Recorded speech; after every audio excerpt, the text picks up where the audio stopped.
ஜேர்னல்ல full mark வாங்கணும்னா ஜேர்னல்ல எல்லா டிரான்சாக்ஷனுமே தரவா இருக்கணும். அதுக்கு நம்ம இது வரைக்கும் போட்ட சம்ஸ்ல இருக்க டிரான்சாக்ஷன் எல்லாம் ஈஸியா எப்படி ஞாபகம் வச்சுக்கிறதுன்னு பார்க்கலாம். ஜேர்னல்ல எப்பவும் ஃபர்ஸ்ட் டிரான்சாக்ஷனா வர்றது என்னன்னா பிசினஸ் கமன்ஸ் வித் கேஷ் இல்ல பிசினஸ் ஸ்டார்டட் வித் கேஷ். என்னன்னா கேஷ் வச்சு பிசினஸ் ஸ்டார்ட் பண்றதுதான். நம்ம என்ன வச்சு ஸ்டார்ட் பண்றோமோ அதுதான் கேபிட்டல். அதுக்கு நம்ம எப்பவும் போடுற என்ட்ரி இதுதான். Cash account debtors to capital account 60,000. ஏன் கேஷ டெபிட் பண்றோம்னா பிசினஸ்க்குள்ள என்ன வருதுன்னு பாத்துக்கோங்க. பிசினஸ்க்குள்ள அதாவது கேஷ் பிசினஸ்க்கு உள்ள வந்துச்சுன்னா கேஷ டெபிட் பண்ணுங்க.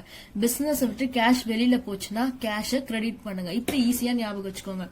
இப்ப பிசினஸ்க்குள்ள கேஷ் வந்திருக்கு, கேபிட்டலா வந்திருக்கு. ப்ரொப்ரேட்டர் பிசினஸ்ல கேஷ இன்வெஸ்ட் பண்ணிருக்காரு. இப்ப கேஷ் பிசினஸ்க்குள்ள வந்ததால cash account debtors to capital account 60,000. Narration being business started with cash. இப்ப இதுவே வேற எப்படி வரும்னு பாக்கலாம். இப்ப இந்த என்ட்ரி பாத்தீங்கன்னா அதேதான் கேஷ் வச்சு மட்டும் பிசினஸ் ஸ்டார்ட் பண்ணாம ப்ரொப்ரேட்டர் என்ன பண்ணிருக்காருன்னா பிசினஸ்க்குள்ள கூட்ஸ் வச்சு பர்னிச்சர் வச்சு ஸ்டார்ட் பண்ணிருக்காரு. அதாவது business started with cash 3 lakh, goods 80,000, furniture 27,000. இது எல்லாமே நமக்கு அசெட். அசெட்னா சொத்து. கூட்ஸ் வச்சிருந்தானா நம்ம அதுக்கு ஸ்டாக் தான் போடணும். கூட்ஸ் அக்கௌண்ட் டெப்டார்னு போடக்கூடாது. அப்ப பிசினஸ்க்குள்ள என்னென்ன வந்திருக்கு? கேஷ் 3 lakh வந்திருக்கு, ஸ்டாக் 80,000 வந்திருக்கு, பர்னிச்சர் 27,000 வந்திருக்கு. இது எல்லாமே ஆட் பண்ணி என்ன வச்செல்லாம் பிசினஸ் ஸ்டார்ட் பண்றோமோ அது capital. So to capital account 4,07,000. அடுத்த என்ட்ரி பாத்தீங்கன்னா நம்ம கூட்ஸ் பர்ச்சேஸ் பண்ணிருப்போம். கூட்ஸ் பர்ச்சேஸ் ஃபார் ₹50,000 இல்ல goods purchase from Sham on credit 50,000 அப்படின்னு வரும். நம்ம கூட்ஸ் பர்ச்சேஸ் பண்றோம் இல்ல பாட் அப்படின்னு வரும். அப்படின்னா பர்ச்சேஸ் அப்படின்னு அர்த்தம். பர்ச்சேஸ எப்பவும் நம்ம டெபிட் தான் பண்ணுவோம். இப்ப கேஷுக்கு பர்ச்சேஸ் பண்ணோம்னா நம்ம தான் கேஷ் பே பண்ணிருப்போம். அப்ப பிசினஸ் விட்டு கேஷ் வெளியில போயிருக்கும், டு கேஷ் போடுவோம். அப்படி இல்ல நம்ம கிரெடிட்டுக்கு பர்ச்சேஸ் பண்ணிருக்கோம், அதாவது கடனுக்கு பர்ச்சேஸ் பண்ணிருக்கோம்னா அவங்களோட பேரை தான் நம்ம கிரெடிட்டார் சொல்லுவோம். அவங்களோட பேரை கிரெடிட்டார கீழே டு ஷாம் அக்கௌண்ட் கிரெடிட் பண்ணணும். Purchase account debtor to Sham account 50,000. இது நம்ம கிரெடிட் பர்ச்சேஸ் சொல்லுவோம். அதனால narration being credit purchase made. Next entry அதே பர்ச்சேஸ், அதே கூட்ஸ் நம்ம பர்ச்சேஸ் பண்ணுவோம், உடனே கேஷ் பே பண்ணிட்டு இருப்போம். அதாவது goods purchase for 25,000 and paid cash. கேஷ்க்கு பர்ச்சேஸ் பண்ணா நம்ம தான் கேஷ் வெளியில பே பண்ணிருப்போம். கேஷ் பிசினஸ் விட்டு வெளியில போச்சுன்னா கேஷ கிரெடிட் பண்ணுங்கன்னு சொல்லியிருக்கேன். அதனால purchase account debtors to cash account. Narration being cash purchase made. Cash கொடுத்து பர்ச்சேஸ் பண்ணா கேஷ் பர்ச்சேஸ். அதே மாதிரி நம்ம கூட்ஸ பர்ச்சேஸ் பண்ணிட்டு நம்ம அமௌண்ட்டை பே பண்றது debit card, credit card, net banking, RTGS, NEFT இது மூலமா நம்ம பே பண்ணோம்னா டு பேங்க்னு போடுவோம். அப்ப நம்ம அமௌண்ட் எங்க இருந்து போகுது? செக் கொடுத்தாலும் நமக்கு பேங்க்ல இருந்து அமௌண்ட் டெபிட் ஆகுது. அதனால டு பேங்க் அக்கௌண்ட் போடணும். Purchase account debtors to bank account. Being purchase made and paid through debit card, credit card, net banking, cheque எல்லாமே. இப்ப பாக்குறது சேல்ஸ். அதாவது goods sold to Hari. Sales வரும், சோல்டுன்னு வரும். அப்படின்னா என்னன்னா நம்ம கூட்ஸ வித்து இருக்கோம்னு அர்த்தம். பர்ச்சேஸ டெபிட் பண்ற மாதிரி சேல்ஸ் சோல்ட் அப்படின்ற வேர்டை பார்த்தோம்னா நம்ம சேல்ஸ கிரெடிட் பண்ணுவோம். அதாவது டு சேல்ஸ் அப்படின்னு போடுவோம். நம்ம கேஷுக்கு வித்து இருந்தோம்னா அவர் கேஷ் பே பண்ணிருப்பாரு, கேஷ் உள்ள வந்திருக்கும். இல்ல நம்ம கிரெடிட்டுக்கு வித்து இருக்கோம், சேல் பண்ணிருக்கோம். கிரெடிட்னா கடன். கடனுக்கு சேல் பண்ணோம்னா அவங்களோட பேரை நம்ம டெப்டார்னு சொல்லுவோம். இப்ப அரி நமக்கு debtor. Hari account debtors to sales account 10,000. கிரெடிட்டுக்கு சேல் பண்ணிருக்கிறதால இத கிரெடிட் சேல்ஸ் சொல்லுவோம். Being credit sales made. இதுவும் சேல்ஸ் தான். இது நமக்கு கேஷுக்கு சேல் பண்றது. கேஷுக்கு சேல் பண்ணா பிசினஸ்க்குள்ள கேஷ் வரும். அப்ப cash account debtors to sales account 28,000. Being cash sales made. இப்போ நம்ம சேல் பண்ணவரு நமக்கு கேஷ் கொடுத்திருக்காரு. கேஷ் கொடுத்தா கேஷ் என்ன ஆகும்? பிசினஸ்க்குள்ள வரும். நம்ம கிரெடிட்க்கு சேல் பண்ணவரு நமக்கு கேஷ் கொடுத்தா கேஷ் பிசினஸ்க்குள்ள வரும்போது கேஷ் அக்கௌண்ட் டெப்டா டு அரி அக்கௌண்ட் 8,000. நம்ம அரி தான் கொடுத்திருக்காரு, அதனால அரி ஆப்போசிட்ல போடுவோம். Being cash receive from Hari. நம்ம சேல்ஸ் பண்ணும்போதே நமக்கு கேஷ் வந்துடுச்சு. அதாவது கேஷ அவங்க என்ன பண்ணிருக்காங்கன்னா டெபிட் கார்டு மூலியமோ கிரெடிட் கார்டு மூலியமோ நெட் பேங்கிங் மூலியமோ அவங்க நமக்கு பே பண்ணிருந்தாங்கன்னா அது பேங்க் டு சேல்ஸ். அப்ப கேஷ் பிசினஸ்க்குள்ள வந்திருக்குல்ல, அது கேஷா வராம பேங்க் மூலியமா வந்திருக்கு. அதனால bank account debtors to sales.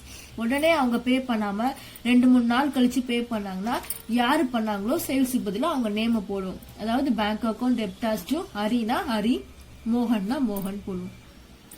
இப்போ நம்ம சேல் பண்ணிருக்கோம் இல்லையா, சாரி நம்ம பர்ச்சேஸ் பண்ணிருப்போம். இப்போ நம்ம பர்ச்சேஸ் பண்ணிருக்கோம், கிரெடிட்டுக்கு பர்ச்சேஸ் பண்ணா அவங்களுக்கு நம்ம பே பண்ணணும். அப்படி நம்ம பே பண்ணும்போது இப்ப 1 lakhக்கு நம்ம பர்ச்சேஸ் பண்ணிருக்கோம். அப்ப 1 lakhக்கு நம்ம திரும்ப பே பண்ணும்போது 99,000 பே பண்ணி அதுல 1,000 rupees டிஸ்கவுண்ட் வச்சோம்னா அது டிஸ்கவுண்ட் வச்ச சம். இப்ப ராஜீவ் அப்படின்றவர் தான் நம்ம பே பண்ணிருக்கோம், நம்ம பேங்க் மூலியமா பே பண்ணிருக்கோம்னு வச்சுக்கோங்க. அப்ப பிசினஸ் விட்டு கேஷ் போயிருக்கு, பேங்க் மூலியமா போயிருக்கு டு பேங்க் அக்கௌண்ட். நம்ம ஆக்சுவலா எவ்வளவு பே பண்ணிருப்போம், 99,000 தான் பே பண்ணிருப்போம். அப்ப 1 lakh தர வேண்டியிருக்கு, 99,000 பே பண்ணா மிச்சம் 1,000 டிஸ்கவுண்ட். டிஸ்கவுண்ட் எப்பவுமே நம்ம பேங்க் கேஷ் எங்க போடுறோமோ அது கூட தான் போடணும். நம்ம பர்ச்சேஸ் பண்ணதுக்கு பே பண்ண மாதிரி சேல்ஸ் பண்ணதுக்கு அமௌண்ட்டை ரிசீவ் பண்ணிருப்போம். அப்ப அவங்க நமக்கு பேங்க் மூலமா பே பண்ணிருக்காங்க. 40,000க்கு சேல் பண்ணிருக்கோம், அவங்க நமக்கு 39,000 தான் பே பண்ணிருக்காங்க. பேங்க் மூலமான டெபிட் கார்டோ கிரெடிட் கார்டு நெட் பேங்கிங் மூலமா பே பண்ணிருக்காங்க. அப்ப நமக்கு ஆக்சுவலா எவ்வளவு வந்துச்சுன்னா பேங்க்ல இருந்து 39,000 வந்துச்சு. பிசினஸ்க்குள்ள வந்திருக்கதால பேங்க் அக்கௌண்ட் டெப்டர். எவ்வளவு நம்ம அவங்க தரணும், 40,000 அவங்க நமக்கு தரணும். To M account 40,000. அப்ப இந்த 1,000 தான் டிஸ்கவுண்ட். டிஸ்கவுண்ட் எப்பவும் எங்க போடணும், பேங்க் இல்ல கேஷ் அது கூட தான் போடணும். அதாவது பேங்க் டெபிட் பண்ணா டிஸ்கவுண்ட்டையும் டெபிட் பண்ணணும். இப்ப இதுல டிஸ்கவுண்ட் இந்த அமௌண்ட் கொஸ்டின்லயே கொடுக்க மாட்டாங்க, நம்மளே வந்து ஃபைனல் செட்டில்மெண்ட் அப்படின்ற வேர்டு வந்துச்சுன்னா அதை வச்சுதான் கண்டுபிடிக்கணும். நம்ம ஆக்சுவலா எவ்வளவு அவங்க தரணும், எவ்வளவு கொடுத்திருக்காங்க அதை வச்சு. இப்ப சேல்ஸ் பண்ணி கேஷ் ரிசீவ் பண்ணோம்ல, அடுத்த என்ட்ரி நம்ம கேஷ் எடுத்துட்டு போயிட்டு பேங்க்ல டெபாசிட் பண்ணிருக்கோம் அப்படின்னு வரும். கேஷ் டெபாசிட்டட் இன்டு பேங்க், இல்ல ஓபன் அக்கௌண்ட் வித் பேங்க், இந்த மாதிரி எல்லாம் வரும். அப்படின்னா என்னன்னா பிசினஸ்ல இருந்து கேஷ் எடுத்துட்டு போய் பேங்க்ல போட்டிருக்கோம். அப்ப கேஷ் எங்கேயும் வெளியில போல, பிசினஸ்ல இருந்து கேஷா வெளியில போயிட்டு பேங்க் மூலியமா உள்ள வந்திருக்கு. அப்ப பேங்க் மூலியமா உள்ள வந்திருக்கு, கேஷா வெளியில போயிருக்கு. இதுக்கு எப்படி என்ட்ரி போடணும்னா bank account debtors to cash account இப்படின்னு போடணும். Being cash deposited into bank. இப்ப இதே entry cash withdraw from bank for office use அப்படி வந்துச்சுன்னா நம்ம பேங்க்ல இருந்து கேஷ எடுத்திருக்கோம் ஆபீஸ் யூஸ்க்காக. நம்ம பேங்க்ல போயிட்டு என்ன பண்ணுவோம், கேஷ வித்ட்ரா பண்ணி பிசினஸ்க்குள்ள எடுத்துட்டு வரும். அப்ப பிசினஸ்க்குள்ள கேஷ் உள்ள வந்திருக்கு, அப்ப கேஷ் அக்கௌண்ட் டெப்டார்னு போடணும். பேங்க்ல இருந்து கேஷ் எடுத்துட்டோம்னா அப்ப அமௌண்ட் டெபிட் ஆயிருக்கும். அப்ப பேங்க்ல இருந்து வெளியில போயிருக்கு. அப்ப எப்படி போடுவோம்னா bank account cash account debtor to bank account. இது நரேஷன் பாருங்க, being cash withdraw from bank. நம்ம கூட்ஸ் பர்ச்சேஸ் பண்ணாதான் பர்ச்சேஸ் அக்கௌண்ட் டெப்டார்னு போடணும். கூட்ஸ் தவிர வேற என்ன அசெட், பில்டிங், பர்னிச்சர் இல்ல மிஷினரி என்ன பர்ச்சேஸ் பண்ணாலும் அந்த அசெட்டோட நேம் தான் பர்ச்சேஸ் இருக்கிற இடத்துக்கு பதிலா போடணும். பில்டிங்க பர்ச்சேஸ் பண்ணிருக்கோம், பில்டிங் அக்கௌண்ட் டெப்டார் டு கிரெடிட்டுக்கு பண்ணிருக்கோம். நார்மலா நம்ம கிரெடிட்டுக்கு பண்ணா அந்த கிரெடிட்டார் பேரை தான் போடுவோம், எல்&கோ. அடுத்த என்ட்ரி பாத்தீங்கன்னா கூட்ஸ் பிசினஸ் விட்டு வெளியில போறது. அதாவது இப்போ ஒரு டெக்ஸ்டைல் ஷாப்னு வச்சுக்கோங்களேன், அந்த டி ஷர்ட்டை வந்து சேரிட்டிக்காக கொடுக்கறாங்கன்னா அப்ப பிசினஸ் விட்டு கூட்ஸ் வெளியில போகும். இப்ப கூட்ஸ் வெளியில போச்சுனாலே டு பர்ச்சேஸ் கிரெடிட் பண்ணும். இப்ப சேரிட்டிக்காக போயிருக்கு, அதனால charity account debtors to purchase account. இதே கூட்ஸ் நம்ம சேல்ஸ் ப்ரொமோஷனுக்காக கொடுத்திருந்தோம்னா sales promotion account debtors to purchase account. அதே கூட்ஸ் நம்ம ஆபீஸ் எக்ஸ்பென்சஸ்க்காக எடுத்தோம்னா office expenses account debtors to purchase account. அதே கூட்ஸ் நம்ம டிராயிங் என்ன சொல்லிருக்கேன்னா ப்ரொப்ரேட்டரோட ஓன் யூஸ், பர்சனல் யூஸ்னாலே டிராயிங். ப்ரொப்ரேட்டர் என்ன பண்ணுவாரு, அவரோட பிசினஸ்க்குள்ள போயிட்டு அவரோட பர்சனல் யூஸ்க்காக டி ஷர்ட்டை எடுத்துக்கிறாரு. அப்பவும் பிசினஸ் விட்டு கூட்ஸ் வெளியில போயிருக்கு. அப்பவும் நம்ம drawing account debtors to purchase account. இது 4 என்ட்ரிலயுமே நம்ம பர்ச்சேஸ கிரெடிட் பண்ணுவோம், ஏன்னா கூட்ஸ் பிசினஸ் விட்டு வெளியில போயிருக்கு. என்ன எப்பவும் டெபிட் பண்ற பர்ச்சேஸ நம்ம கிரெடிட் பண்றோம்னா இது இந்த 4 என்ட்ரிக்காக தான் இருக்கும். நெக்ஸ்ட் எக்ஸ்பென்சஸ்லாம் என்னென்ன, சேலரி, அட்வர்டைஸ்மெண்ட், இன்சூரன்ஸ், வேஜஸ், இப்ப இதெல்லாம் எக்ஸ்பென்சஸ், எலக்ட்ரிசிட்டி சார்ஜஸ், இதெல்லாம் நம்ம பே பண்றோம்னா ஒன்னு கேஷ் மூலியமா இல்ல பேங்க் மூலியமா பே பண்ணிருப்போம். பே பண்ணாலே பிசினஸ் விட்டு கேஷ் வெளியில போகும். கேஷ் மூலியமா பே பண்ணா டு கேஷ்னு போடுங்க, பேங்க் மூலியமா பே பண்ணா டு பேங்க்னு போடுங்க. ஆப்போசிட்ல என்ன எக்ஸ்பென்சஸோ அதை போடலாம். Salary, advertisement, electricity charges, insurance, wages, என்ன எக்ஸ்பென்சஸோ அதை போட்டுட்டு கீழே டு கேஷ் மூலியமா பே பண்ணா கேஷ், இல்ல பேங்க் மூலியமா பே பண்ணா பேங்க். அதே மாதிரி நம்ம கேஷ் ரிசீவ் பண்றோம். இப்ப கமிஷனா ரிசீவ் பண்ணுவோம், இல்ல இன்ட்ரெஸ்டா ரிசீவ் பண்ணுவோம், இல்ல டிவிடெண்டா ரிசீவ் பண்ணுவோம். இப்ப ரிசீவ் பண்ணா கேஷ் பிசினஸ்க்குள்ள வரும், கேஷ் அக்கௌண்ட் போடுவோம். இதே நம்ம டைரக்டா கேஷாவும் ரிசீவ் பண்ணாம நமக்கு பதிலா பேங்கே ரிசீவ் பண்ணுவாங்க. இப்ப நமக்கு இன்ட்ரெஸ்ட் பே பண்றவங்க, டிவிடெண்ட் பே பண்றவங்க, கமிஷன் பே பண்றவங்க டைரக்டா நம்ம பேங்க் அக்கௌண்ட்ல பே பண்ணிடுவாங்க. அப்படி பண்ணாங்கன்னா நமக்கு ஸ்ட்ரெயிட்டா பேங்க்ல இருந்து அமௌண்ட் கிரெடிட் ஆயிடும். அப்போ பேங்க் அக்கௌண்ட் டெப்டாஸ் டு கமிஷன்னா கமிஷன், இல்ல டு இன்ட்ரெஸ்ட், இல்ல டு டிவிடெண்ட் போடணும்.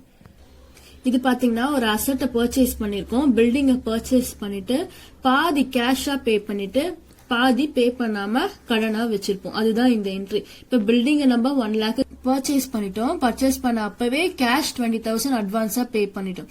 அப்ப 1 lakhல 20,000 போயிடுச்சுன்னா மிச்சம் 80,000 தான் கடனா வச்சிருக்கோம். அதான் அந்த கிரெடிட்டாஸோட நேம் போட்டு டு குமார் அண்ட் கோன் போட்டு போடணும். நம்ம பர்ச்சேஸ் பண்ணத வேண்டான்னு ரிட்டர்ன் கொடுத்தா அது பர்ச்சேஸ் ரிட்டர்ன். பர்ச்சேஸ் எப்படி நம்ம டெபிட் பண்ணுவோமோ அதே மாதிரி பர்ச்சேஸ் ரிட்டர்னை கிரெடிட் பண்ணணும். ஆப்போசிட்ல அந்த கிரெடிட்டாரோட நேம் போடணும். சேல்ஸ் ரிட்டர்னும் அதே மாதிரி தான். நம்ம சேல்ஸ் பண்ணதை அவங்க வேண்டான்னு நமக்கு ரிட்டர்ன் கொடுத்துருக்காங்க. சேல்ஸ் கிரெடிட் பண்ற மாதிரி சேல்ஸ் ரிட்டர்னை எப்பவும் டெபிட் பண்ணுங்க. ஆப்போசிட்ல அந்த டெப்டாரோட நேம் போடுங்க. அடுத்தது பேங்க் சார்ஜஸ். பேங்க் நிறைய விஷயத்துக்காக நமக்கு சார்ஜ் பண்ணுவாங்க. அவங்க சார்ஜ் பண்றதுல நம்ம அக்கௌண்ட்ல இருந்து அப்படியே டெபிட் பண்ணிக்குவாங்க. இப்ப லாக்கர் ரெண்ட்டுக்காக சார்ஜ் பண்ணுவாங்க. அந்த பேங்க் சார்ஜஸ் என்ட்ரி வரும்போது bank charges account debtors to bank account. ஏன்னா நம்ம பேங்க்ல இருக்க அமௌண்ட் அவங்க டெபிட் பண்ணிக்குவாங்க. அப்ப அமௌண்ட் போகுது வெளியில, பேங்க்ல இருந்தே போகுது பிசினஸ் விட்டு. அதனால bank charges account debtors to bank account.